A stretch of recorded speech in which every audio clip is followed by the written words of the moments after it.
that culture is a way of living. Nations and communities which lose their cultural values, lose their sense of identity and pride in themselves.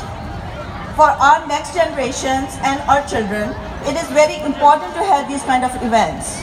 मैं ज़रा उर्दू में ये कहना चाहती हूँ कि अभी आपने देखा कि बहुत सारे पाकिस्तानी बच्चे जो हैं वो पार्टिसिपेट कर रहे थे पाकिस्तान फेस्टिवल के अंदर। इसके अलावा यहाँ पे बहुत सारे वॉलंटियर्स हैं जो कि बच्चे हैं and they are all participating in Pakistan festival. Through participation in Pakistan festival, they learn their cultural values and they have the pride in them. So it is very important to have this event.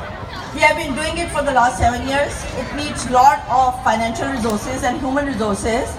And I am going to encourage all the Pakistanis to come forward and help us to have this culture, Pakistan festival every year, which is not possible if you guys don't help us. Anyway, one more thing I would like to say is that Dr. Tariq, who is actually leaving, he has been instrumental in having last 3 Pakistan festivals.